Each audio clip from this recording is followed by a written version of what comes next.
Hi friends, नमस्कार. अमृताच पाककलामध्ये तुम्हा सर्वांचं खूप खूप स्वागत. लवकरच श्रीकृष्ण जन्माष्टमी येते, तर सर्वात अगोदर तुम्हाला श्रीकृष्ण जन्माष्टमीच्या खूप खूप शुभेच्छा. तर आज आपण श्रीकृष्ण जन्माष्टमी स्पेशल पोह्याचे लाडू बनवणार आहोत. याला काही ठिकाणी सुदामा लाडू असं देखील बोलतात. हे खायला खूप छान लागतात आणि बनवायला तर खूपच सोपे आहेत. अगदी 15 ते 20 मिनिटात तयार होतात. लगेच आपण हे लाडू कसे बनवायचे हे पाहूयात.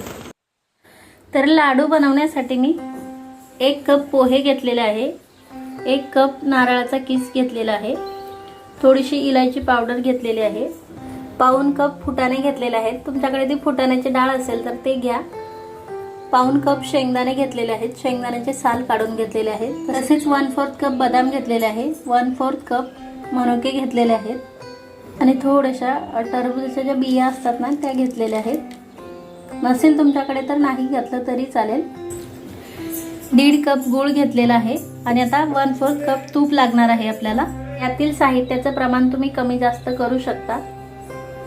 कढईत मी 1/4 कप तूप घातलेलं आहे. आता या तुपात आपल्याला हे पोहे घालायचे आहे आणि हे पोहे आता आपल्याला या तुपात छान खमंग भाजून घ्यायचे आहेत. पोहे छान कुरकुरीत बनले पाहिजेत इतपत आपल्याला हे छान भाजून घ्यायचे आहे आणि भाजताना लगेच त्याचा आवाज कळतो. छान कुरकुरीत झाले की आवाज तुम्ही ऐकू शकाल. पोहे छान भाजलेले आहे, तर हे पोहे मी आता ताटात काढून घेते.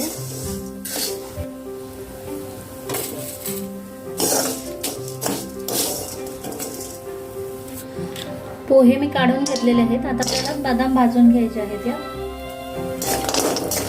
जास्त जाळायचे नाही, आपल्याला हलकेसे भाजून घ्यायचे आहेत जेणेकरून यातला कच्चापणा जावा. बदाम देखील छान भाजलेले आहेत, तर बदाम मी आता काढून घेते.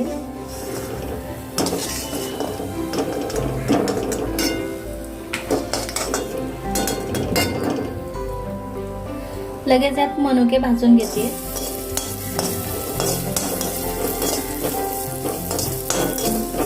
मनुके देखील छान भाजलेले आहेत, तर हे देखील मी काढून घेते ताटात. आता लगेच आपल्याला यात डाळ भाजून घ्यायचं आहे. माझ्याकडे डाळ नव्हती, फुटाणे होते, त्यामुळे मी फुटाणे घेतले. तुमच्याकडे जर डाळ असेल तर तुम्ही डाळच घ्या. आपले फुटाणे देखील छान भाजलेले आहेत, तर हे देखील मी आता काढून घेते. टरबूजाच्या बिया देखील भाजून घ्यायच्या आहेत. थोड्याशा हलकसं भाजून घ्यायचं आहे आपल्याला. हे बिया अशा फुटायला सुरुवात झालेली आहे, तुम्ही पाहू शकाल. लगेच हे मी काढून घेते आता ताटात. लगेच आता आपल्याला खोबरं भाजून घ्यायचं आहे. यात खोबरं जास्त जाळायचं नाही, आपल्याला हलकसं भाजून घ्यायचं आहे. हे खोबरं देखील आपलं छान भाजलेलं आहे, तुम्ही पाहू शकाल. याला हलकासा सोनेरी कलर आलेला आहे. लगेच गॅस बंद करते मी. सर्व साहित्य आपण भाजून घेतलेलं आहे. हे देखील प्लेटमध्ये काढून घेते. आता या सर्व साहित्याची आपल्याला बारीक पावडर बनवायची आहे. एकदम जास्त बारीकही नाही आणि एकदम जाडही नाही, थोडीशी दरदरीत पावडर आपल्याला याची बनवायची आहे. तर सर्वात अगोदर मी आता हे शेंगदाण्याची पावडर बनवून घेते. तर अशा प्रकारे मी शेंगदाण्याची पावडर बनवून घेतलेली आहे, तुम्ही पाहू शकाल. ही मी आता ओतून घेते आणि राहिलेल्या साहित्याची देखील आपल्याला अशाच प्रकारे पावडर बनवून घ्यायची आहे. आता पोहे असे चुरले की छान कुरकुरीत झाले पाहिजे इतपत आपल्याला हे छान तळून घ्यायचे आहे. पोह्यांची देखील पावडर बनवून घेते मी. पोह्यांची देखील अशा प्रकारे मी पावडर बनवून घेतलेली आहे. या सर्व साहित्याची आपल्याला चालूबंद मिक्सर फिरून पावडर करून घ्यायची आहे, तुम्ही पाहू शकाल. ही देखील मी आता काढून घेते.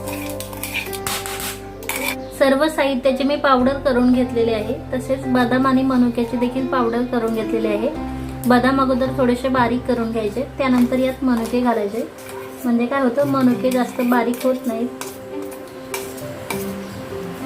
बदामची देखील जास्त बारीक पावडर करून घेतलेली नाहीये मी, थोडीशी दरदरीत पावडर ठेवलेली आहे. आता लगेच आपल्याला एक मोठं मिक्सरचं भांडं घ्यायचं आहे आणि त्यात हा गूळ घालायचा आहे.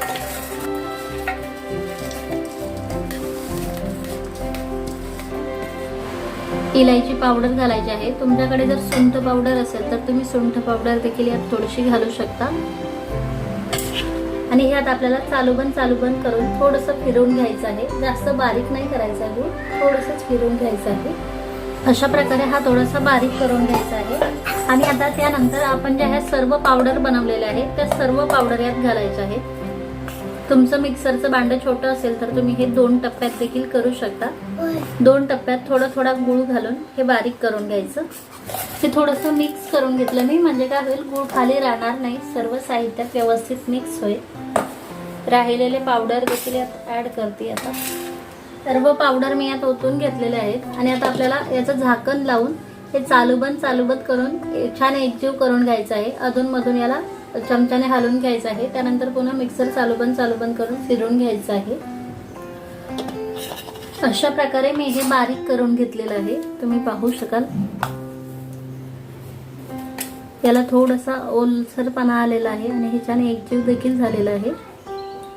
परंतु हे मला बारीक करायला खूप वेळ लागला. त्यासाठी मी तुम्हाला सजेस्ट करेन की तुम्ही काय करा, सर्व पावडरमध्ये अगोदर गूळ व्यवस्थित मिक्स करून घ्या आणि त्यानंतर थोडं मिश्रण घेऊन हे मिक्सरला फिरवा, म्हणजे हे छान लवकर एकजीव होतं. हे सर्व मिश्रण मी आता ताटात ओतून घेते. सर्व मिश्रण मी ताटात ओतून घेतलेलं आहे. आणि आता हे जे गोळे दिसत आहे ना, ते सर्व आपल्याला फोडून घ्यायचे आहे. सर्व मिश्रण छान एकजीव करून घ्यायचं आहे. खूप सोपे आहेत हे लाडू बनवायला आणि अगदी 15 ते 20 मिनिटातच तयार होतात. सर्व मिश्रण मी व्यवस्थित मिक्स करून घेतले. हे छान एकजीव देखील झालेलं आहे. तर लगेच आता आपल्याला याचे लाडू बांधायचे आहेत. थोडंसं असं मिश्रण घ्यायचं आहे आणि याला आता आपल्याला लाडूचा म्हणजेच गोल आकार द्यायचा आहे. बोटाच्या साहाय्याने याला आपल्याला असं थोडंसं दाबून घ्यायचं आहे, म्हणजे लाडू निसटणार नाही, याचा भुगा होणार नाही लगेच. तुम्ही पाहू शकाल आपला लाडू तयार आहे. किती सहजपणे बांधल्या जात आहे. बिलकुल म्हणजे असं मोकळेही होत नाही आहे आणि जास्त लुसलुशीत देखील होत नाही आहे. परफेक्ट तयार झालेले आहेत हे लाडू. मी तुम्हाला आता अजून एक बांधून दाखवते. परत थोडंसं मिश्रण घ्यायचं आहे. याला बोटाने असं थोडंसं दाबून घ्यायचं आहे, म्हणजे हे पॅक बसतं मिश्रण आणि लाडू सुटत नाही, भुगा होत नाही याचा. हाताच्या साहाय्याने याला असं गोल आकार द्यायचा आहे. लाडू आपला तयार आहे. खूप छान लाडू तयार झालेले आहेत खरंच. आता राहिलेले लाडू देखील मी अशाच प्रकारे बनवून घेते. तर सर्व लाडू मी बनवून घेतलेले आहेत आणि तुम्ही पाहू शकाल किती छान प्रकारे आपले लाडू बनवून तयार झालेले आहेत. तर कलरही खूप सुरेख आलेला आहे. तोंडात टाकताच विरघळतील असे आपले लाडू तयार झालेले आहेत. आणि अगदी जेमतेम 15 ते 20 मिनिटातच हे लाडू तयार होतात. त्यामुळे नक्की बनवा. आणि कशी वाटली तुम्हाला ही रेसिपी हे कमेंट करून नक्की सांगा. रेसिपी जर आवडली असेल तर प्लीज रेसिपीला लाईक आणि शेअर करा. Bye bye.